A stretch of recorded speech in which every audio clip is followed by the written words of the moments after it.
Graça e paz, meus irmãos, tudo bem? Tudo tranquilo? Agora, no próximo domingo, dia 6 de outubro, todos os municípios brasileiros estarão votando, escolhendo seus prefeitos, vereadores. É um dia muito importante para a nossa nação e um dia onde os cristãos devem buscar a orientação de Deus, votar de maneira consciente e, sobretudo, um voto fundamentado na Bíblia, nos princípios cristãos. Pensando nisso, quero compartilhar aqui uma síntese do material que eu li, material do reverendo pastor Franco Ferreira. Fiz aqui um resumo. Eu gostaria de compartilhar com vocês 7 conselhos para um cristão votar consciente. O primeiro ponto que nós queremos destacar, que é o fundamento de toda atitude cristã, é exatamente o que o apóstolo Paulo escreveu na sua primeira carta aos Coríntios, capítulo 10, versículo 31, quando diz: Portanto, quer comais, quer bebais, ou façais outra coisa qualquer, fazei tudo para a glória de Deus. Spurgeon, príncipe dos pregadores, certa vez escreveu: Eu tenho ouvido, não traga a religião para a política. É precisamente para este lugar que ela deveria ser trazida e colocada ali na frente de todos os homens como um candelabro. E Spurgeon, ele tem uma visão sobre a política que contrária do que muitos cristãos pensam hoje. Para muitos cristãos, os seguidores de Jesus não deveriam se envolver na política, não deveriam falar sobre política, que política é coisa do diabo, etc. Spurgeon pensava diferente. E quando nós olhamos para a Escritura, nós vamos encontrar homens e mulheres de Deus que teve uma atuação política muito importante na nação de Israel.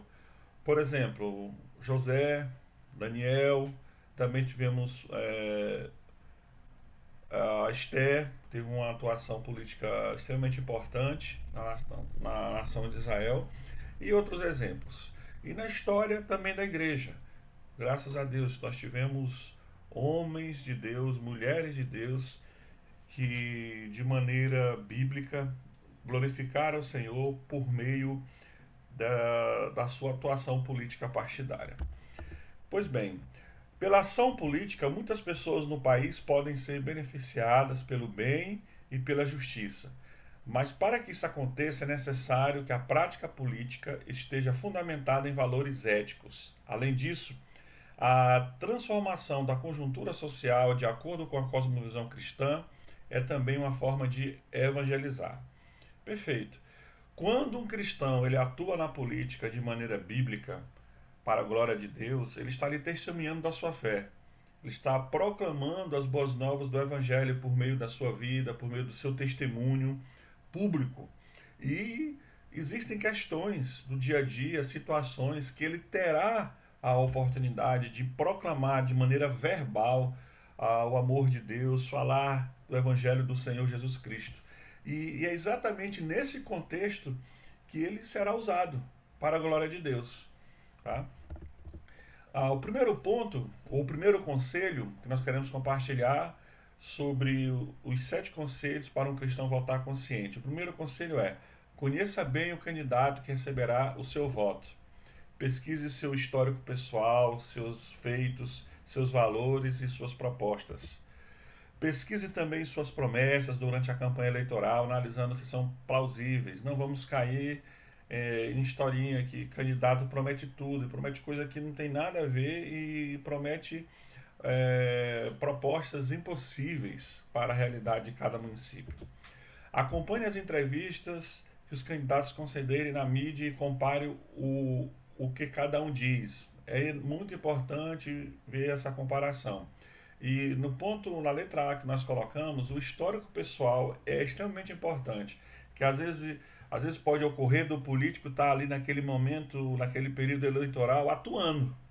Ele está sendo um ator da política, no que diz respeito de estar vivendo aquilo que ele na verdade não é ou nunca fez. Então é importante conhecer seu histórico pessoal, seus valores e suas propostas. E, por último aqui nesse conselho, se ele se identifica como cristão, é importante saber a que igreja ou comunidade ele está afiliado e se ele a frequenta regularmente, buscando conselhos e prestando-lhes contas.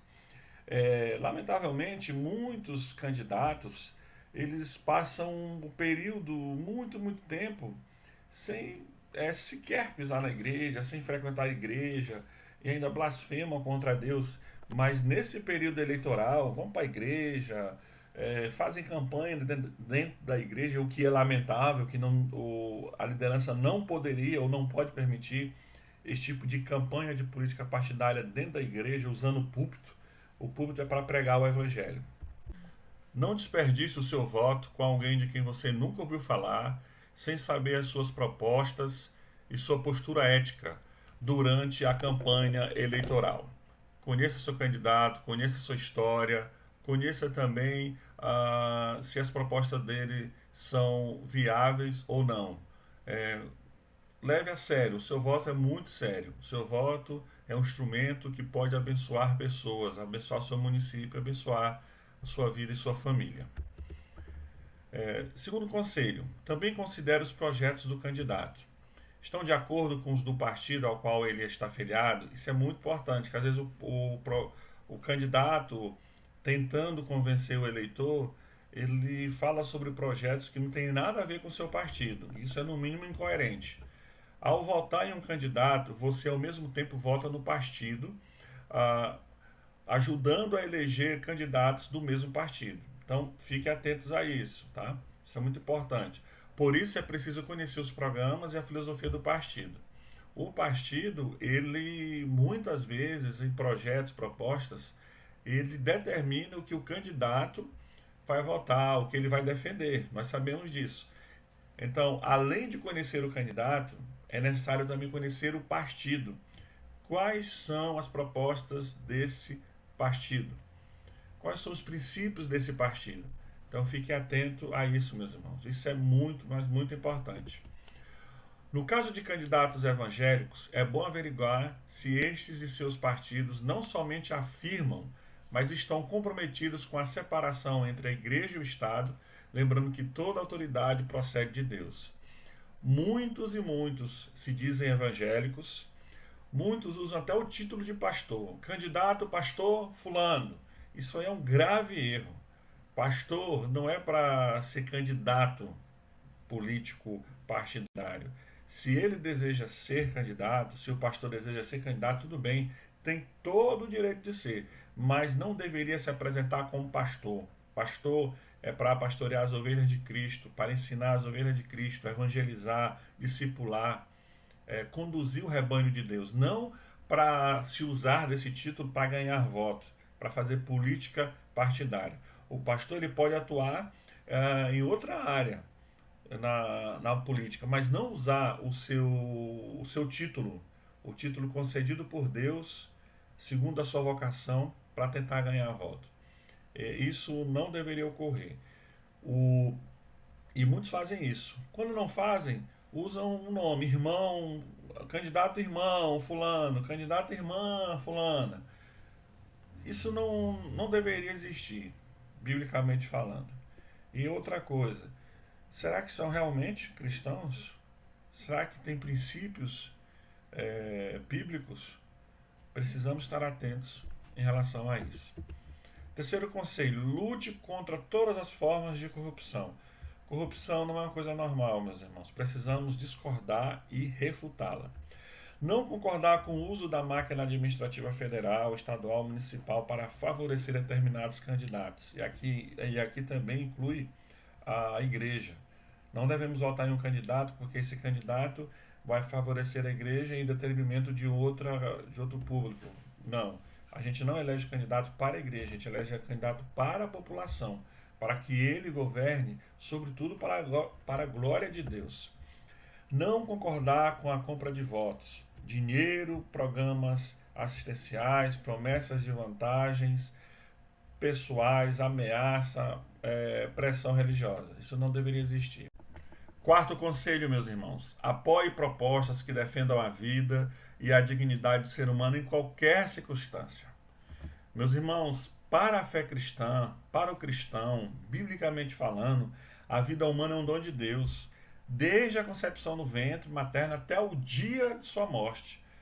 Aquele bebê foi concebido no ventre da mãe, é uma vida, é um dom de Deus e deve ser honrada, deve ser respeitada, deve ser protegida. Devemos atentar para propostas que promovam a ética do trabalho, que enfatizem virtudes bíblicas, como, por exemplo, honestidade, pontualidade, diligência. Devemos atentar para propostas que sejam moralmente corretas, eticamente bíblicas. Nós precisamos de um mercado de trabalho honesto, que honrem absolutamente tudo, horário,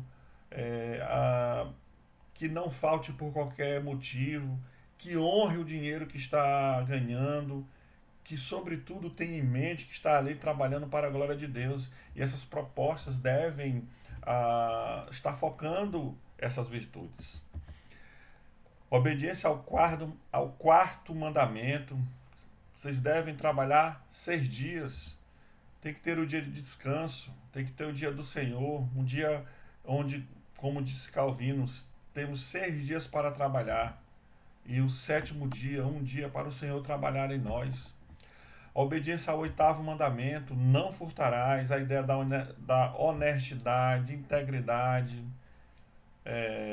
ser uma pessoa correta, ver se o político é correto e que tenham propostas também corretas. Obediência ao 10º mandamento, não cobiçarás, não desejar o que é do outro, não ter ganância por dinheiro de modo desfreado e que venha por amor ao dinheiro, desonrar o próximo, desviar recurso, provocar prejuízos e ter uma vida moralmente medíocre. Êxodo capítulo 20, versículos 15 a 17 está falando sobre isso. Quinto conselho, verifique qual a proposta educacional do candidato, analisando se ele defende a qualidade e a liberdade do ensino, inclusive no âmbito religioso, promovendo uma escola digna e de qualidade. Precisamos atentar para isso. Infelizmente, hoje nós vivemos em um mundo que muitos que se dizem educadores são manipuladores, são pessoas que estão doutrinando as crianças segundo as suas ideologias, são doutrinadores e nós devemos atentar para isso. Qual a proposta desse candidato para as escolas? Qual a proposta desse candidato para a educação, a liberdade? Há a prioridade do ensino de qualidade? Devemos estar atentos a isso, meus irmãos. Sexto conselho, rejeite candidatos e partidos com ênfase estatizantes e intervencionistas nas esferas familiar, eclesiástica, artística, trabalhista e escolar, que concebam um ambiente onde se tem pouca ou nenhuma liberdade pessoal e econômica. Para a fé cristã, a família, a igreja, o trabalho e a escola são esferas independentes do Estado, pois existem sem este, derivando sua autoridade somente de Deus. Não vamos pensar num partido onde venha determinar o que a igreja deve ensinar, como a igreja deve ser. Não vamos pensar ou votar em candidatos e partidos que venham determinar como nós devemos educar a nossa família. Como a educação deve ser uma imposição no que diz respeito à nossa vida pessoal ou à vida econômica. Nós devemos atentar para o que a fé cristã diz, a fé da liberdade. Nenhum pastor deve impor a sua teologia a ninguém. Nenhum líder de igreja, de uma igreja bíblica, vai impor que alguém se converta, que alguém concorde com as suas ideias. Nós não devemos fazer isso. Contudo, nós não devemos aceitar que seja feito isso com a gente. Então vamos atentar para os candidatos que nós estamos votando. Vamos observar a filosofia dos seus partidos. É necessário que se faça isso. Sétimo e último conselho. Apoie candidatos comprometidos com propostas e leis que sejam derivadas da lei de Deus, como reveladas nas Escrituras, pois esta é a fonte absoluta e final da ética pessoal, eclesiástica e social. Meus irmãos, é muito importante destacar aqui, nós não devemos votar em pessoas, somente em pessoas que se dizem cristãs. A ideia, o conselho aqui não é isso. Tá? A ideia do conselho não é essa. Mas nós devemos atentar. Aquela ideia, aquela proposta, ela é uma proposta que tem princípios bíblicos, tem princípios do Evangelho.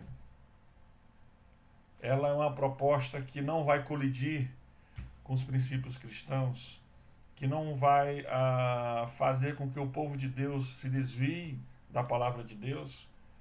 Precisamos atentar para isso também. Isso é muito importante, muito importante. E por fim, pedimos que o Cristo Rei, o único e absoluto soberano Senhor, nos sustente e nos conduza sempre em nossas opções políticas. Façamos dessas eleições um gesto de amor a este país e a nossos irmãos e irmãs, para a maior glória de Deus. Que Deus te abençoe, meu querido irmão, minha querida irmã. Que Deus conduza você e sua família na escolha do prefeito, do vereador, da prefeita ou da vereadora, que venha governar a sua cidade segundo a vontade de Deus. Que Deus te abençoe e te guarde.